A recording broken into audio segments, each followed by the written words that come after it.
దేవుని పరిశుద్ధ నామానికి మహిమ కలుగునుగాక.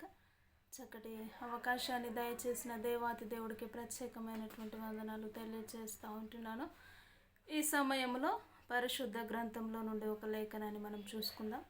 ప్రకటన గ్రంథము 3వ అధ్యాయము 15వ వచనాన్ని గమనించినట్లయితే, నీ క్రియలను నేను ఎరుగుదును, నీవు చల్లగానైనను వెచ్చగానైనను లేవు. నీవు నులువెచ్చగనైనను చల్లగనైనను నులువెచ్చగనైనను ఉండిన మేలు. నీవు వెచ్చగనైనను చల్లగనైనను ఉండగా నిలువెచ్చనగా ఉన్నావు గనుక నేను నిన్ను నా నోట నుండి ఉమ్మివేయ ఉద్దేశించుచున్నాను. ఇక్కడ స్పష్టముగా ప్రకటన గ్రంథము ఇక్కడ సంఘాల ద్వారా మాట్లాడుతున్నట్టుగా మనం చూస్తూ ఉంటాం. 7 సంఘాలలో ఉంటున్న లవోదికీయ సంఘము ద్వారా దేవుడు మాట్లాడుతూ ఉంటున్నాడు. నువ్వు చల్లగనైనను వెచ్చగనైనను ఉండు, నులువెచ్చగా ఉంటే నేను నీ నోటిలో నుండి నా నోటిలో నుండి నేను ఉమ్మి వేస్తాను అని దేవుని వాక్యము తెలియజేస్తూ ఉంటుంది.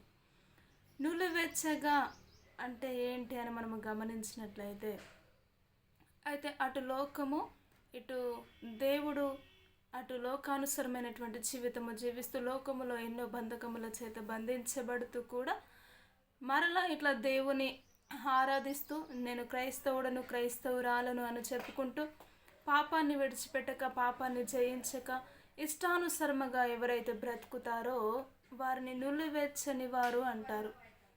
ఆ నులివెచ్చని జీవితము ఎప్పుడైతే ఒక మనిషిలో ఉంటుందో ఆ మనిషి ఏం చేస్తూ ఉంటారంటే, దేవుడు తన నోటిలో నుండి ఉమ్మి వేస్తాను నేను. ఆ నోటిలో నుండి ఉమ్మి వేసినప్పుడు దేవుడే నోటిలో నుండి ఉమ్మి వేస్తే మన బ్రతుకులు ఏమైపోతుందో ఒక్కసారిగా మనము గమనించుకోవాలి. దేవుడు మాట్లాడుతూ ఉంటున్నాడు. నిజముగా దేవుడే తన నోటి నుండి ఉమ్మి వేసినప్పుడు ఒక మనుషుడు అంతకన్నా హీన స్థితి ఏ ఒక్కరిది ఉండదండి. కాబట్టి నులివెచ్చని జీవితము కాకుండా దేవునితో సహవాసము కలిగి దేవునికి ఇష్టమైనటువంటి వారి వలె మన జీవితమును జీవిస్తూ దేవునికి సంతోషపెట్టే వారిగా మన బ్రతుకు మన జీవిత విధానము ఉండాలి. కాబట్టి మనం అంటున్నాం, దేవుడు ఒక మాట పరిశుద్ధ గ్రంథంలో ఉంటుంది, లోకంలో మనము జీవించాలి కానీ లోకము మనలో ఉండకూడదు అంట. లోకంలో మనము జీవించాలి, లోకానుసరమైనటువంటి ఆలోచనలు తలంపులు మన దరిదాపుల్లోకి మన ఆలోచనలోకి మన హృదయంలోకి రావడానికి వీల్లేదు. 2 పడవల మధ్యలో ప్రయాణం ఎవరైతే చేస్తారో వారు నీటిలో మునిగిపోతారు, మధ్యంతరాన వారి జీవిత యాత్రను కొనసాగిస్తారు. అదేవిధముగా పరిశుద్ధ గ్రంథము కూడా దేవాతి దేవుడు స్పష్టంగా మాట్లాడుతూ ఉంటున్నాడు. ఇదిగో నువ్వు చల్లగానైనా ఉండు, వెచ్చగా నువ్వు ఉంటే అటువైపు అయినా ఉండు, ఉంటే ఇటువైపు అన్నా ఉండు. నువ్వు అటు దేవుడు అని ఇటు లోకమని నీ జీవితాన్ని పాడు చేసుకోకూడదు.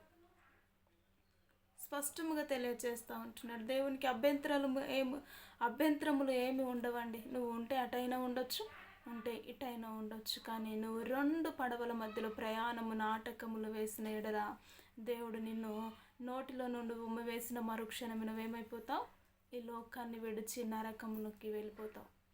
కాబట్టి అలాంటి జీవితం ఉండకూడదని దేవుడు ముందుగానే పరిశుద్ధ గ్రంథంలో వ్రాసి ఉంచినాడు. అలాంటి బ్రతుకు మనిషి జీవితంలో ఉండకూడదనే ఆయన పరిశుద్ధ గ్రంథంలో ఆనాడు ఆ యొక్క లవోదికీయ సంఘము ద్వారా మాట్లాడుతూ వచ్చాడు.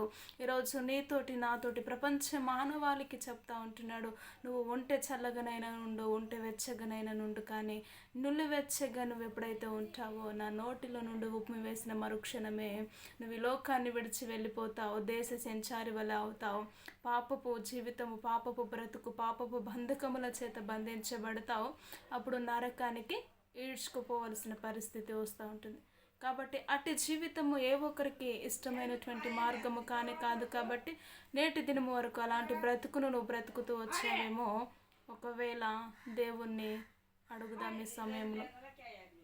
సకల ఆశీర్వాదములకు కారణభూతుడా నీకు వందనాలు. నిజముగా ఉంటే చల్లగనైనను వెచ్చగనైనను ఉండక ప్రభువా, అయ్యా నులివెచ్చగా ఉంటున్న ఎంతోమంది ఉంటున్నారు. నీ కృప ద్వారా అలాంటి ఆలోచన స్థితి నుంచి మీరు విడిపించి దేవా నిత్యము నీ ఆజ్ఞ ప్రకారం నడవగలిగిన కృపను ధన్యతను మీరే అనుగ్రహించి నీ నామానికి మహిమ తెచ్చుకోమంటూ యేసుక్రీస్తు ఉన్నతమైనటువంటి నామములో ప్రార్థించి అడిగి వేడుకుంటున్నాము తండ్రి.